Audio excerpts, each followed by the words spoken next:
Welcome back, everyone. Hope everyone had a good weekend.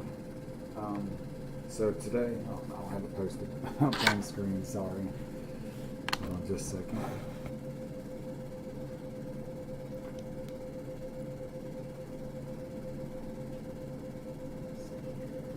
All right, there we go. All right, so I'll just start out in our middle shell here, just showing what week we're in right here.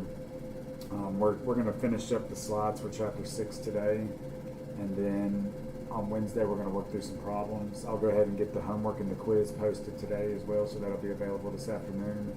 Also, I'll have the exam grades for exam 1 posted in Moodle this afternoon as well, so be on the lookout for those. If anyone has any questions, first part of class Wednesday, we can discuss the exam a little bit if everyone wants to do that. If not, we'll move on. So today, like I said, we'll finish up chapter 6 PowerPoint lecture, and then Wednesday we'll get into working out some of these problems.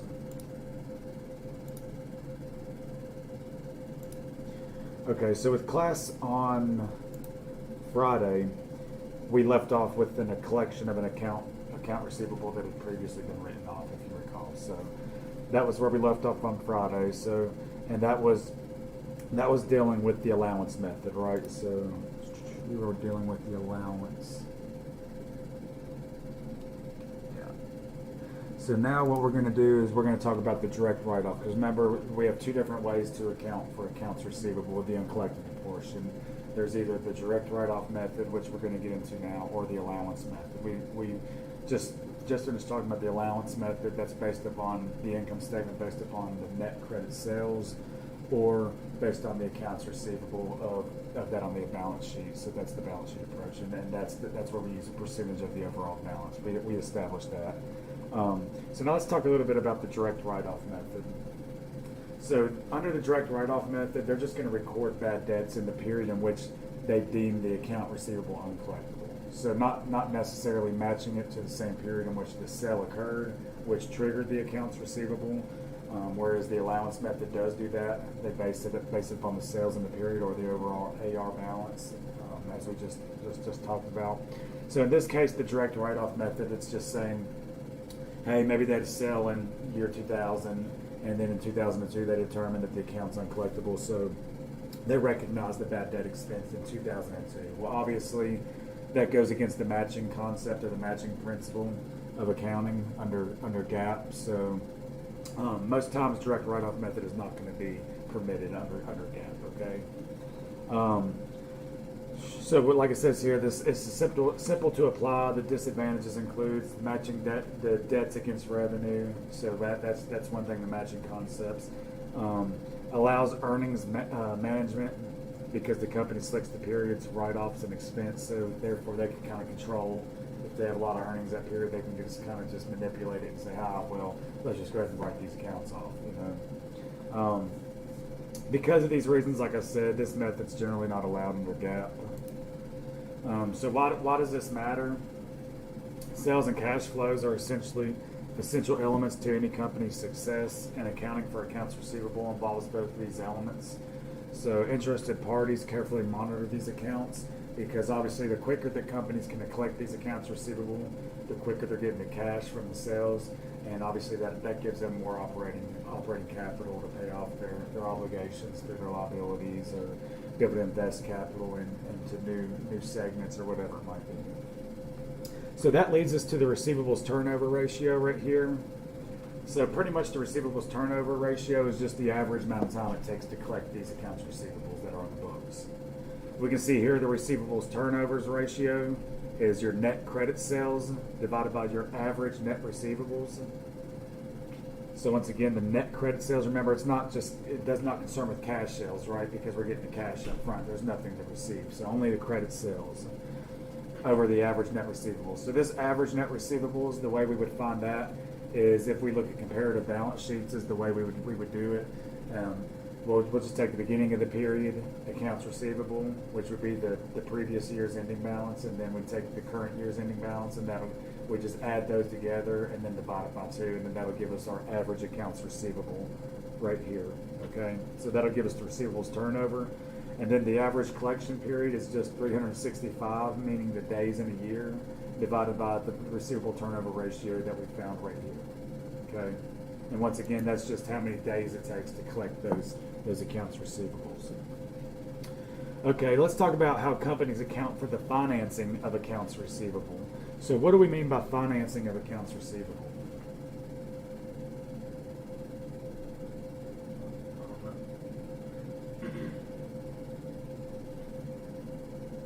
Either trade them or like go ahead and factor them out, sell them, or maybe we use them as a means of obtaining a loan. That's our collateral. So that's what we mean by the financing of accounts receivable. So it says here, turning accounts receivable into cash is a popular funding opportunity for the businesses. Obviously, accounts receivable is one of the company's really valuable, most liquid assets. So a lot of times they use that to their advantage to obtain capital, right? It says here that there's two basic forms of the financing agreements. So the first is secured borrowing.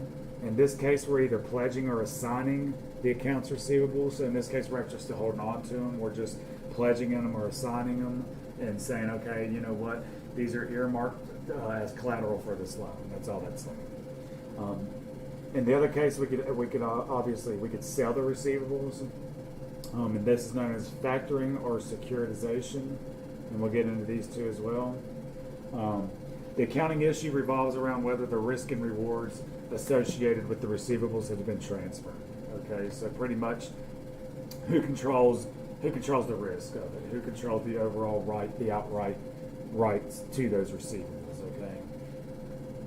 So in a transfer with recourse, the transferor is going to retain the risk of the collection of those accounts receivable being collected. Okay, so if I transfer you my account receivable and it is with recourse, then I keep the risk, right? So if it's with recourse, then the transferor obtains risk, right? They keep the risk. In a transfer without recourse, the transferee assumes it. So if I make a transfer without recourse, then you're going to assume all the risk based upon the accounts receivable. So in that case, the transferee. Okay, so that's what it is, with just with or without recourse.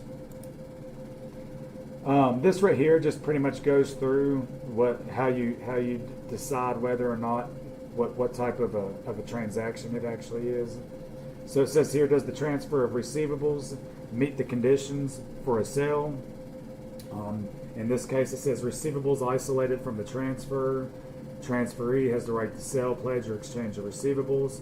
Transferor does not maintain effective control over the receivables through a repurchase agreement. So you can see here, just surrendering control. Okay, the condition of a sale, just surrendering control. Right. Obviously, if you don't maintain the right to be able to redirect them or anything like that, then obviously you've surrendered control. So if all these circumstances are not met, then that's going to be a secured borrowing, right? We record a liability, recognize interest expense. Okay. If we do meet these criteria right here, then then does the transferee have recourse against the transfer? Because remember, we talked about the recourse or without recourse. Account for a sale without recourse. If we do not have the recourse against the transfers, so that's a sale without recourse. Record the proceeds received, remove the transferred asset, recognize a gain or loss. Okay. Next, if we do, in this case, account for the sale with the recourse, record the proceeds received, remove the transferred asset, recognize assets and liabilities controlled, recognize a gain or loss. Okay, so that's just how you pretty much decipher between how you account for it, whether it's with or without recourse, or whether it's actually a sale or a transfer, or so on and so forth. So now we'll get into each one of these. Okay. So the first one being secured borrowing. This right here, obviously, is where we assign or pledge these accounts receivable, right? So we can see here pretty much under this agreement, this is the original company right here, right? So obviously we provide goods to a customer, as you can see with that arrow. The receivable is created because of providing those goods or the service, right, to this customer. So now we have an account receivable. Right here, we're going to assign this account receivable to the assignee, right? And then they're going to give us money because we assigned the amount of the account receivable from this customer. And then in turn, as they make the payments here to us, we're just going to repay this loan. So not bad, right? So you can just see the relationship there. We sell an item, whether it be a good or service, we set up an account receivable. We pretty much just pledge it to the transferee. They give us some money, and as we collect money, we pay it back. Pretty simple, right? Okay, let's look at an example of an assignment. So it says here on December 1st, 2019, Trussell Company assigned $60,000 of its accounts receivable to a finance company. The finance company advances 80% of the accounts receivable assigned minus a service charge of $500. It also charges an annual interest rate of 12% on any outstanding loan balance. So Trussell records this assignment as follows, okay? So given this data right here, the amount of cash received, remember, is 60,000 times 0.8 minus 500, okay? The 60,000 is the accounts receivable that they assigned to the finance company, right? The reason we multiplied it by 0.8 is because they only advanced 80% of the accounts receivable assigned, right? So we're going to multiply, we want to take 80% of that 60,000, so that's where that's coming from. The 500 that we're backing out here is the service charge that they charged, okay? So this is going to be the overall amount of cash that Trussell Company receives by assigning that $60,000 under these terms, okay? Next, the assignment service charge expense. So this is the 500 here. We're going to just account that as an expense because that's a service charge. Next, set up the notes payable, which is going to be the 60,000 times 0.8. So this is how much we owe, right, is the notes payable. The accounts receivable assigned is 60,000, and then accounts receivable 60,000 being removed off the books, right? So we're just merely just moving this category right here, right? We're reducing accounts receivable by crediting it, and then setting up the accounts receivable assigned. That way, when we look at the books, we know that this accounts receivable is actually assigned out, right? So once again, the first journal entry records the receipt of the cash minus what they charge us for the service charge and the amount that they actually advance to us. And then the second journal entry reclassifies the receivables. Straightforward. Okay, so now let's assume on December 31st, on 2019, Trussell collects $10,000 on assigned accounts, because remember, they still hold on to the accounts that we just pledged them. So now it's saying that we've collected $10,000 of these accounts receivable. It pays this amount along with the 12% interest for 1 month to the finance company, okay? Trussell records these transactions as follows, okay? So the first thing we're going to do is we receive the cash of $10,000, right? So we debit the cash, $10,000, credit the accounts receivable assigned, because remember we reclassified them here. So now we're reducing this one here. So receive the cash, reduce the accounts receivable assigned, and then next we want to reduce the note payable that we set up here. So now we're reducing that note payable by the amount that we received, the $10,000. We incur our interest expense of $48,000 times 0.12 times 1 divided by 12. Remember, it's only for 1 month outstanding out of the year, so that's where the 1/12 fraction comes from. This is the annual interest rate, and this is the actual principal amount right here, okay? So then obviously the cash would be the amount for $10,480 right here. It says here the interest expense on any future payment is based upon the balance remaining in the note payable account. During the period in which the note is outstanding, Trussell credits bad debt losses and sales return and allowances related to the assigned accounts receivable against the accounts receivable assigned account. After Trussell fully repays the note, it reclassifies any remaining balance in accounts receivable assigned, so this one here, as accounts receivable, okay? So we just reverse it back out after the agreement's over, anything that's left over after the agreement. Okay, now let's talk about a sale of accounts receivable. But before we get into that, everyone good on the factoring or the assigning? Does that make sense? Okay, now let's move on to the sale of accounts receivable. So factoring is when a company sells its individual accounts receivable to a financial institution, okay? So the financial institution is called the factor, right? So if we're factoring the accounts receivable, that's just another term for selling the accounts receivable, right? At the time of the sale, the factor charges the selling company a commission based on who bears the risk of non-collection. So once again, here's this little chart right here. It just shows you a little flow chart. The company provides the goods to the customers. The receivable is created, right, for that transaction. We sell the receivable to the factor, we get cash from the factor. Now in this case, the customer is going to just pay directly to the factor instead of us. Makes sense because we actually sold it, right? Okay, in a securitization, accounts receivable will be transferred to another entity, usually a trust or a subsidiary, then sold as financial securities, usually debt instruments, which will be collateralized by the accounts receivable.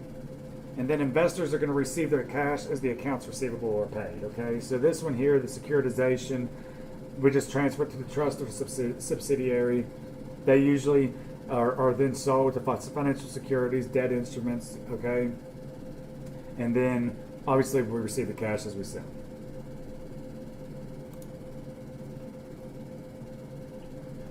Okay, let's talk about the recording the sale of an account receivable. So in a sale without recourse, the buyer assumes all the risk of the ownership, right? So once again, we talked about that. If there's a sale without recourse, then so if I'm selling something to you without recourse, then you're taking all the risk, right? If any receivables are not collected, then the factor cannot demand payment from the seller. So pretty much it is what it is. There's no recourse. It's all on you. Because the risks of ownership have been transferred from the seller to the factor, and the factor has control of the asset, the transaction is accounted for as a sale of accounts receivable, okay? So let's look at this example here. So it says Farber Corporation sells $80,000 of accounts receivable to a factor without recourse. He receives 90% of the value of the factored accounts and is charged a 15% commission based on gross amount of factored accounts receivable. Farber records the following journal entry, okay, assuming that it normally factors its accounts receivable. So once again, remember, it was for $80,000 and we received 90% of it, okay? So once again, we're going to multiply the $80,000 by the 90% to derive the 90% of what we receive. And then we also was charged the 50% fee, remember? The 15% commission based on the gross amount of factored accounts receivable. So there's the 15% being backed out as well, 50% of the $80,000. So the cash received is 90% of $80,000 minus 15% of $80,000, which is $60,000 in this case, okay? The receivable from the factor is going to be the $80,000 times the 10% right here that's left out, okay? So in this case, it's just the difference between what was actually factored, okay, what was received right here. So that's receivable from the factor. Our factoring expense is going to be the difference right here, okay? The commission charge, that's the factoring expense. Obviously, if that's the commission they're charging us, $12,000. And then we remove the accounts receivable off the books, okay? So once again, the cash received here, the reduction here of what we received is going to be the receivable from the factor. And then this commission fee is going to be our factoring expense. And then we just remove the whole AR off the books. Now it says here, if 500 of sales returns and allowances subsequently occur on the factored accounts, then Farber would make the following entry. The return liability, we would debit it, and then credit the receivable from the factor, okay? At the conclusion of the factoring agreement, Farber would collect any balance remaining in the receivable from the factor account and record the following entry. So once again, we would just reduce the return liability and credit the receivable from the factor again. Okay? Does that make sense? Okay, that was a sale without recourse. Now let's talk about a sale with recourse, okay? So once again, when receivables are sold with recourse, pretty much then the seller would remain the one liable for the non-payment of the account receivable, right? So then all the risks and uncertainties are going to remain with the seller with the sale, but with recourse. It says here, the transfer is still going to be accounted for as a sale, but just now there's recourse involved. Because the seller has a continuing involvement with the receivable, a financial components approach must be used, assigning fair values to components such as the obligation, which is going to be the estimated amount the seller will have to pay to the factor, and any servicing rights. This results in both the factor and the seller recognizing the financial and servicing assets it controls. So let's look at an example with the sale with the recourse. So it says Farber Corporation sells $80,000 of accounts receivable with recourse. They receive 90% of the value of the transferred accounts receivable. They're charged an 8% commission, which, if you notice here, is lower than the 15% commission without the recourse from the previous example. And this is because of the factor of taking less risk, okay? Based on the gross amount of the transferred accounts receivable, in addition, the recourse obligation has an estimated fair value of $2,000. So Farber would record the following journal entry. They receive cash, remember 90% of the 80,000, so that's 0.9 times the 80. We back out the 8% commission right here, so 80,000 times the 0.8. So that's the amount of cash received, 90% of 80,000 less 8% of 80,000, 65,600. Remember right here, the difference between the actual amount received here is going to be the receivable from the factor. In this case, this difference here is going to be accounted for as a loss on the sale of receivable, okay, plus the fair value or the estimated value of the recourse liability, recourse obligation, okay? So that increases the loss on the sale. Then we credit the recourse liability at its estimated value of $2,000 and get the accounts receivable off the book. Does that make sense? So it says here the estimated recourse liability increases the loss on the sale of receivables. We see that. Here's the estimated fair value of it. We add that to the loss right here, which is based upon the commission, because the commission is going to be a loss. Okay? So we add that recourse to the loss. All receivables collected will reduce the receivable from a factor account. When all collected, eliminate the recourse liability and receivable from factor, recording a gain or the loss, okay?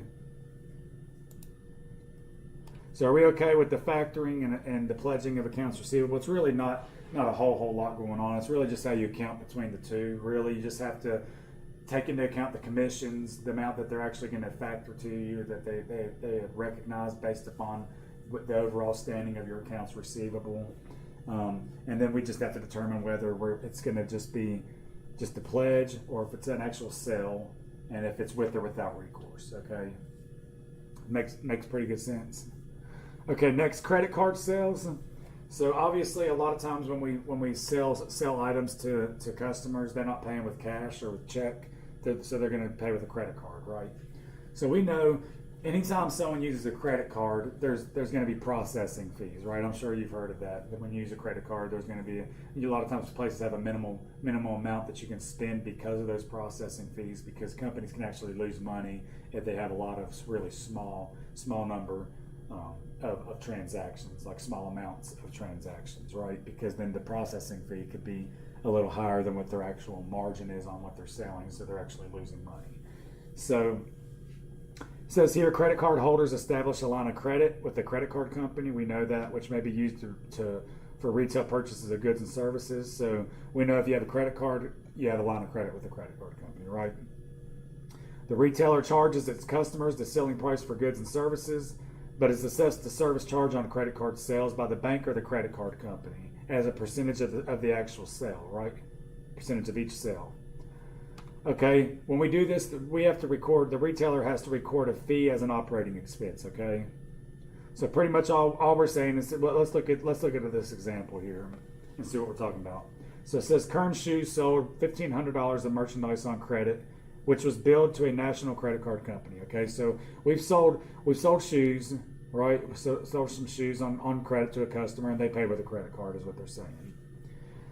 Okay, the collection fee charged by the credit card company is going to be 5% of this sale right here, okay?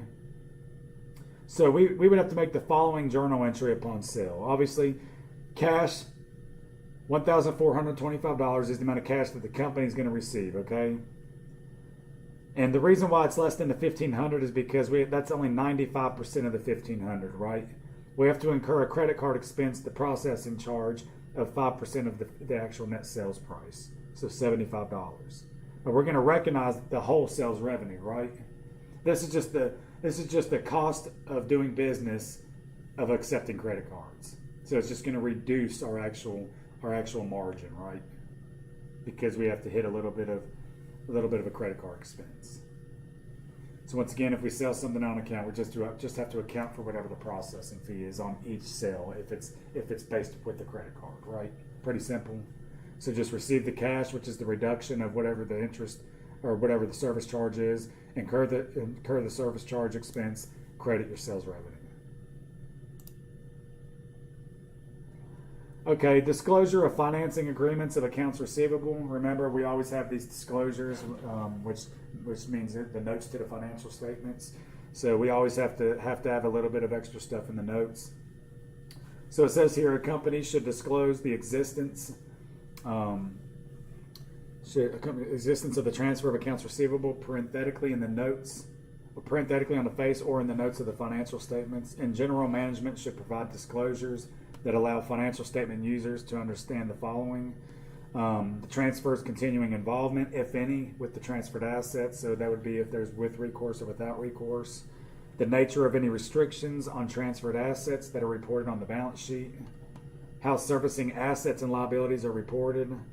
And how the transfer of financial assets affect the company's balance sheet, income statement, and statement of cash flow. So pretty much just the overall extent to the transaction, pretty much, just to make sure that they're brought up to speed or brought to pace on what the terms of the agreement was between the two parties. This is a real report of the disclosure of the transfer of accounts receivable.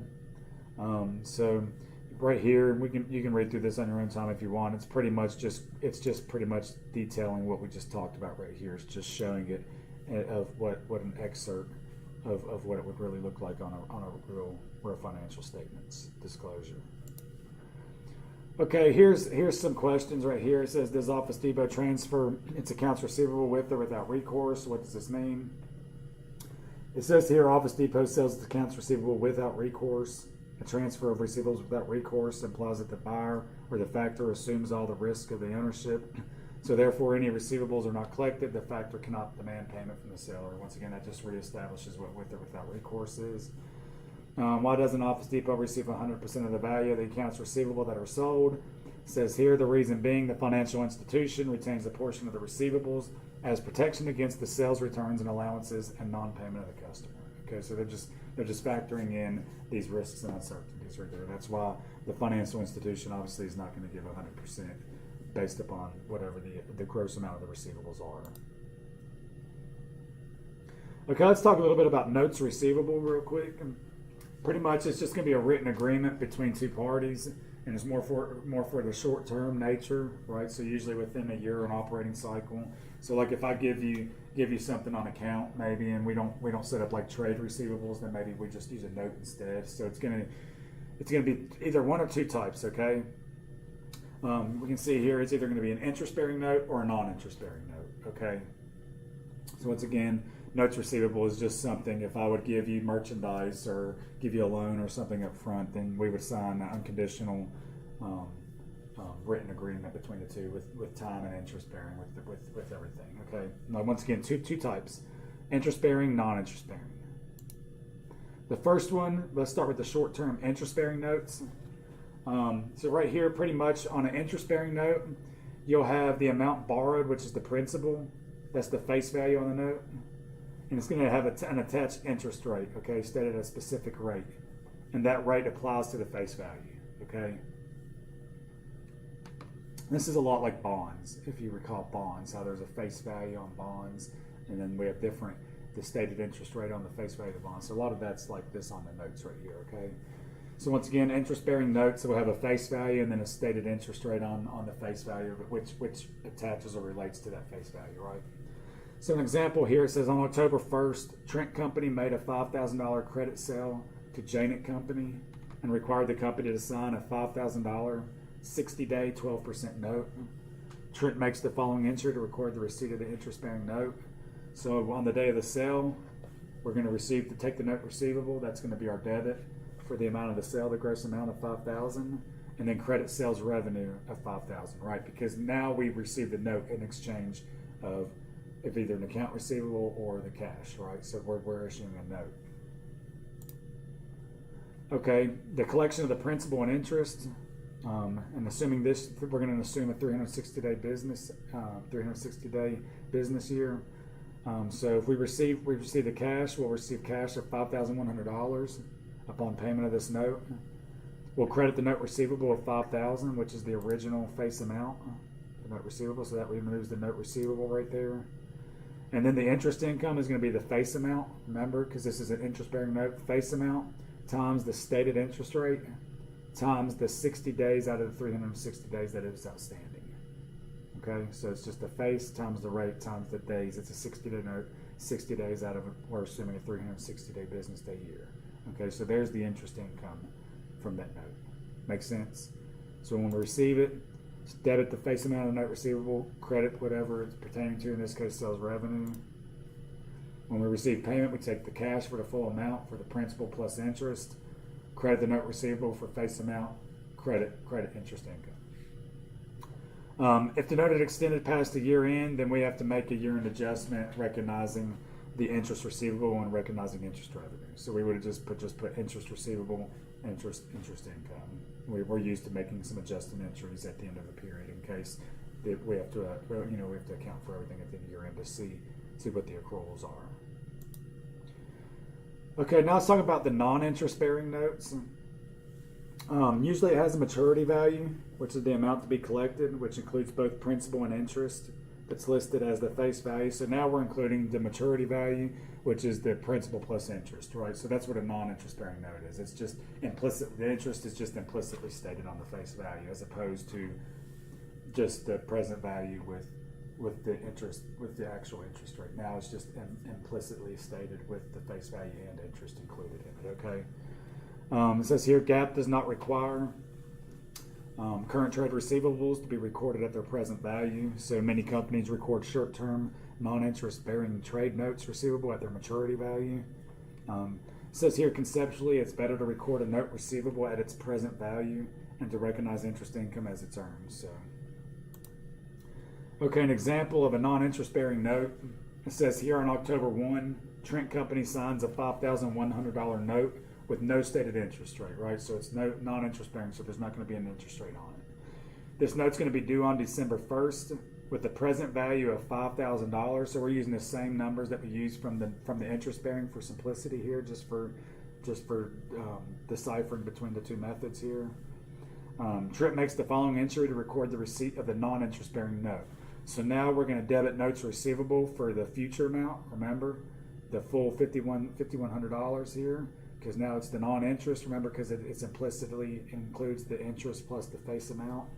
So the notes receivable for the $5,100, and now notice here we're gonna credit the discount on notes receivable is $100, okay, and then credit sales revenue of $5,000. All right, so the sales revenue is still the same. We're still going to receive the same amount at the end, right? But we're just holding the interest right now and a discount on notes receivable, okay? So it says here the difference between the maturity value and the present value of the note is recorded in a discount on notes receivable account, which represents future interest income that will be recognized that it's earned using the effective interest method. Okay. So as time goes on December 1st, Trent Company makes the following entries. Okay. So now we're receiving the cash for it, right? So now we debit the cash of $5,100. Credit the notes receivable of $5,100, because remember we brought it on the books as a non-interest bearing note, remember, for the $5,100. So now that removes that off the books. Now we have the discount on notes receivable of $100. We just debited that because that's where we moved it. Remember, we were holding that right here. So now we've removed that, and now we're recognizing our interest income, okay? So the first entry records the face value of the note receivable. Okay, the receiving of the cash to that. The second entry records the amortization of the discount note receivable and the recognition of interest income. Make sense? So on interest bearing, face value times the stated rate, we record it at whatever the face value is. We recognize interest as it goes on. Non-interest bearing, it's implicitly stated. We recognize the full gross amount that's going to be received in the future value. We just hold it in a little discount account, discount on notes payable, and then recognize that as income through amortization.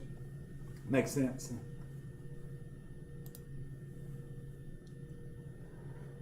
Okay, the sales or assignment of notes receivable. So when a company sells or assigns a customer's notes receivable at the bank, it transfers a note in exchange for cash. This financing agreement is subject to the conditions as accounts receivable, sales, If all the conditions are met, the company records the transfer as a sale. It says here the discount is determined by multiplying a discount rate, which is the interest rate charged by the financial institution, times the maturity value of the note for the discounted period. So we can see here we have the maturity value times the rate times the time. It says that any gains or loss from the discontinued or from the discounting is computed by comparing the current book value of the note receivable plus any recourse liability to the proceeds received.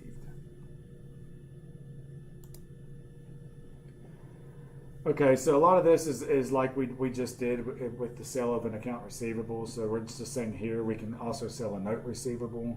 If we're holding a note, we can also sell it for cash. So it says here on August 31st, Casper Corporation sells with recourse a customer's note at its bank for a 14% discount rate. Casper received a note from the customer on April 1st, or August 1st, I'm sorry, I can't read today. The note is for 90 days, has a face value of $5,000, and carries an interest rate of 12%. The estimated value of the recourse liability is $500. The customer pays the note on October 30th on the maturity date. So the calculations on October 31st for the discounted note are as follows. Now once again, we're going to assume a 360-day business year for simplicity. So the cash received will be $5,029.83. We'll have the loss on the sale of the receivable of $520.17. So the note receivable of $5,000 here. The note for 90 days has the face value of $5,000. So that's we're getting that off. Interest income is the $5,000 times 0.112 times the 30 out of 360. So once again, this is the accrued interest from the time that we received the note until the time that we actually sold it. So we have to remove that as well, if you recall from the previous slide. So that's the element being removed of the accrued interest income. And then the recourse liability is $500 right here. So we can see here that obviously with the note receivable, there's a face amount, interest income, for the amount that we held it, recourse liability of $500. So the sale, the loss on the sale, $520.17, cash received $5,029.83. Okay. Say if the customer defaults on this example here, the bank notified Casper that the note had not been paid and also charged Casper a $10 fee. So this is what Casper would have to do in his entry as far as accounting for this default of payment. Okay. So the recourse liability, once again from here, we're going to remove it down. The $500. Notes receivable dishonored. So that's what we're going to incur now is the notes receivable dishonored of $4,660. And then cash that we have to pay is going to be the $5,000, which is the original face value of the note, plus the actual interest for the full term of the note, which is the $5,000 times 12% times 90 days out of 360 days, plus the $10 fee. Okay. And then obviously the note receivable dishonored is going to be the difference between the cash we had to pay and the recourse liability. So that's going to be a plug. Okay.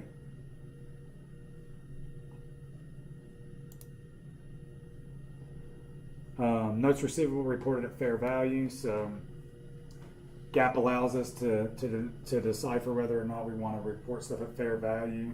Okay, if we do, that's the fair value election. We've taken it. So pretty much all that it's saying is if we have a note receivable and we elect to do the fair value option, if the note receivable had a book value of $120,000 and a fair value of $150,000, then at the end of the period, we have to recognize the holding gain change. So anything we carry at fair value, same thing with any trading securities or anything. At the end of that period, we just have to adjust that account to fair value, okay, and recognize the gain or loss. That's all it's saying. So here it went up. The book value was 120. It had a fair value of 150. So obviously we have to increase our note receivable account by 30,000.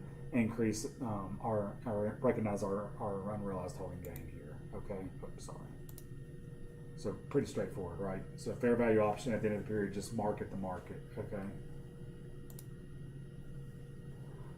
Okay, here we'll stop after how our receivable is disclosed, and we're about done. We have about 6-7 slides that we'll pick up on Wednesday, and then we'll get straight into the problem. So hopefully it won't be as boring as trying to just get through the content. So it says here, how are receivables disclosed?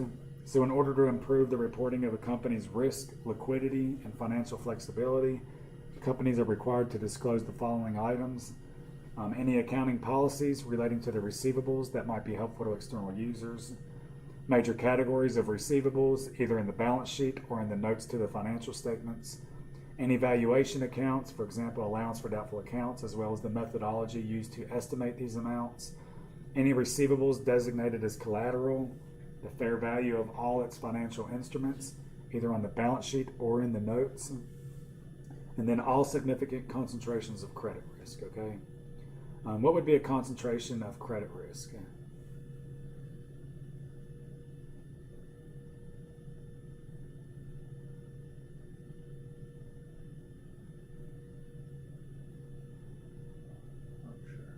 So if a concentration of credit risk would be if we have a really large customer and we sell to them on credit. So if they account for 50% of our overall accounts receivable balance, then that would be a concentration of credit risk. Because if they would default, then we have a lot of credit risk with them, so it's concentrated on that customer. Okay, so that's just some stuff that we need to disclose based upon our receivables, and each one of them makes sense as to why we would want to disclose it. Because significant concentrations of credit risk, we need to disclose that because customers need to know if half of our accounts receivable is tied to one customer, one party, right? We need it. They're going to want to know if it's designated as collateral, because if they are, then obviously those accounts receivable are pretty much someone has rights to them, right? Once again, this is just a disclosure of accounts receivable for a real company. We can see the two comparative balances here, and then we have the allowance for doubtful accounts, and then it'll tell us here about those accounts receivable and the allowance. Okay, just the methodologies used, so on and so forth. So once again, it's just showing you an example of how which of these items they actually disclose in their real report. Okay, next we'll get through. I think the only thing we have left right now, only two items we have left on this chapter is just some controls for petty cash, just how we account for petty cash within a company, and then bank reconciliations, and that'll cover the cash and accounts receivable. I know today's lesson was kind of boring. I know I hate just running through these slides. I just want to cover the content before we cover the actual problems. So like I said, on Wednesday we'll go ahead and wrap these slides up, and then we'll get into working those problems. Also, I'll get the homework and quiz posted today and make sure everyone has enough time to get that in as well. So that's it. And once again, also be on the lookout for your exam score as well. Okay, it'll be in Moodle. So that's all I have for everyone. Thanks again for your time, and I will see everyone next class period.